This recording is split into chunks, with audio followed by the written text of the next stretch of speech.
Hello everyone and welcome to another movie review video. Today we're going to be looking at the 2016 black and white, kind of disturbing and messed up horror movie, The Eyes of My Mother. I put up a poll in my community tab asking which movie I should cover next, and this movie won, and this has been on my watch list for a while. The only things I knew about it were that it was a black and white movie, and that it apparently was disturbing, and I just finished this movie about 20 minutes ago or so, and yeah, it's pretty disturbing.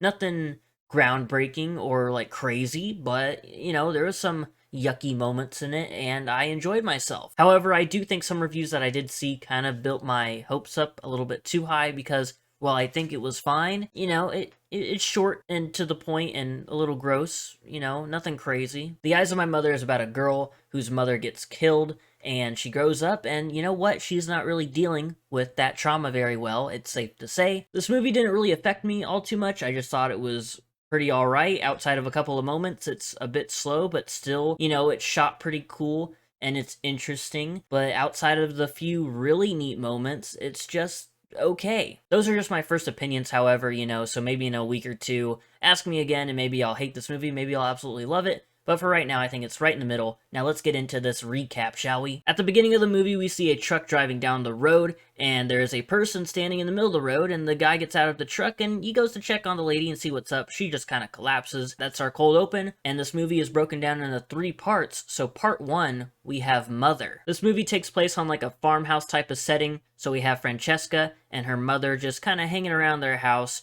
and there's a weird guy that shows up and his name is Charlie. We get confirmation that Charlie is in fact a total wacko, because when he goes inside the house, he starts asking questions like, "Where's your husband at? And is he usually running late? And can you please, oh please, show me where the bathroom is?" And he keeps on getting more intense until he finally pulls out a gun and he holds Francesca's mom at gunpoint. Onwards and upwards.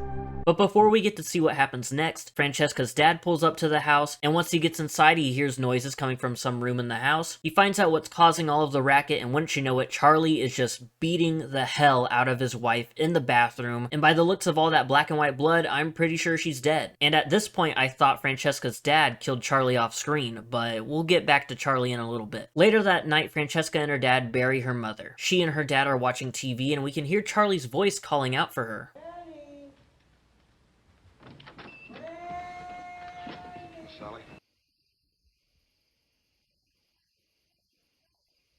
So apparently Charlie isn't dead and he's just chained up in the barn. Francesca starts to stitch him up and she asks, "Why us?" And Charlie just says, "You let me in." When she asks why he does what he does, he says it's because it feels amazing. Why do you do it? It feels amazing.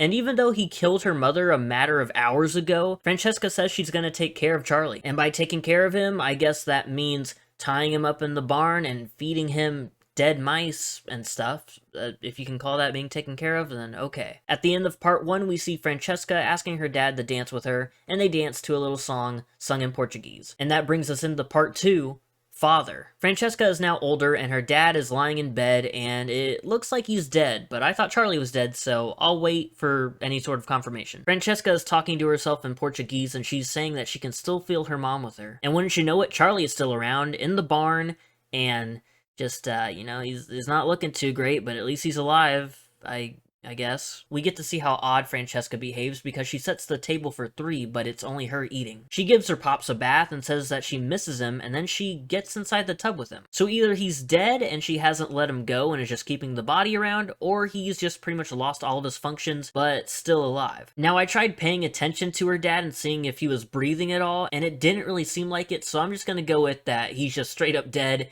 and she is just carrying him around with her. Then we cut to Francesca driving to a bar of all places, and then she takes home a woman named Kimiko. Kimiko checks out Francesca's house, and she starts asking questions about her mother. Francesca tells her that her mother was an eye surgeon, and that her mom hoped that she would become a surgeon as well. Things start to heat up as Francesca kisses Kimiko, but then she starts asking about her dad. Francesca just straight up kills all the vibes and says that she killed him.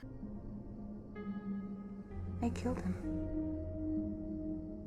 She goes on to say that it wasn't a very funny joke, but Kimiko has already heard enough and she's looking for any excuse to head home. But Francesca does not want her to leave, so they go back and forth, and then we cut to Francesca cleaning up a puddle of blood and putting some baggies in the fridge. It's time to check in with Charlie again, and Francesca is actually taking him out of the barn. She takes Charlie inside of her house and gives him a bath. I would say the change of scenery would be nice for Charlie, but when Francesca takes his blindfold off, he has no freaking eyeballs! And if you thought it couldn't get any worse, she starts stripping down, and I don't want to even begin to think about what happens next, so we cut to later in the night, and Charlie has actually managed to escape. Francesca wakes up seeing that he's not in bed with her, and she looks outside, and Charlie is just kind of stumbling out, trying to find his way back into the real world, but Francesca stops him before he gets too far. She holds on to Charlie tight and repeatedly stabs him in the back, saying that he was right.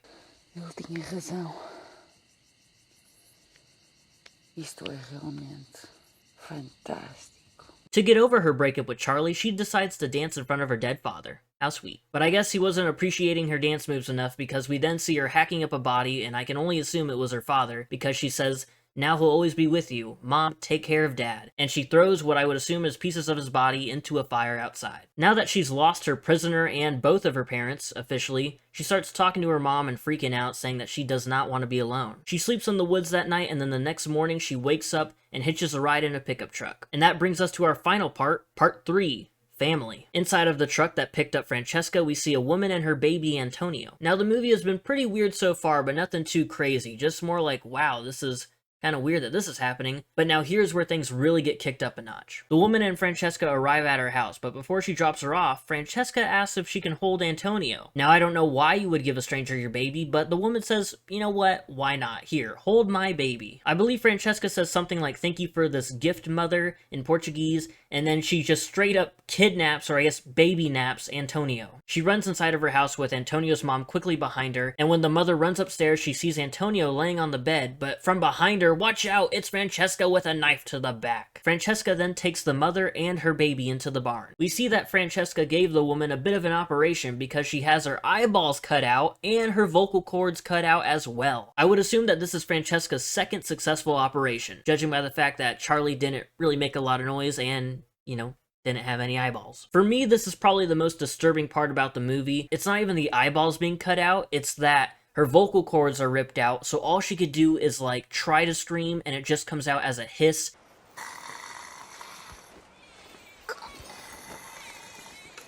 And she's crawling around all chained up, so she just looks like this freak, even though it's just this helpless woman, and I feel so bad, but also very terrified of her at the same time. Francesca tells baby Antonio that she won't let anything happen to him. Fast forward to sometime in the future, Antonio is a bit older, I'm thinking maybe 10, I guess. And when you get around that age, you like to be a little rebellious, you don't really like to listen to your parents. So what does Antonio do? One night, he heads into the barn, which I'm sure his mother has told him many times, do not do, and he sees that his OG mom is chained up. And like I mentioned earlier, all she can do is hiss and crawl around because she's chained up in this barn, and again, terrified, but I do feel really bad for her. The next morning, Antonio asks Francesca who the person in the barn is, and she says, "Hey, I told you not to go in there, man, what the heck?" Nighttime rolls around once again, and Antonio goes into the barn, but this time he unlocks the chains and then runs back inside. So his mother is now free, and she stumbles out of the barn, and the next day, Francesca sees that she's gone.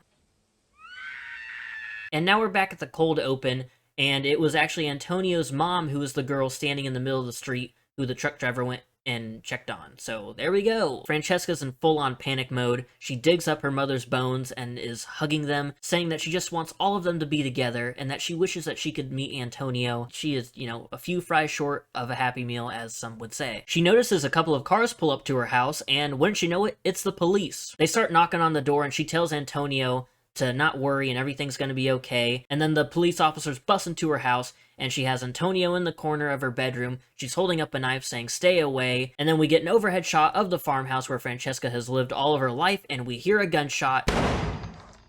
So we can only assume that the police got their target, and Francesca is now together with her mom and her dad. So that's maybe a happy-ish ending. I don't know. And there you have it. That is The Eyes of My Mother. Like I said, outside of a few parts, it's good, it's decent, but there's really only a couple of things about this movie that I'll continue to think about as the weeks go on. If you like this sort of grim, black and white, messed up horror movie. It's only like an hour and 20 minutes, so, you know, go check it out. There's a part of me that wants to like this movie a bit more, but at the end of the day, it is what it is. If you've seen The Eyes of My Mother before, let me know what you think in the comments. If you plan on watching it in the near future, come back to this video and let me know what you thought about it as well. You know, I want to hear what everybody thinks about The Eyes of My Mother, because, you know, I'm somewhere in the middle. Thank you for watching, and I will see you in whatever video I come out with next. Goodbye.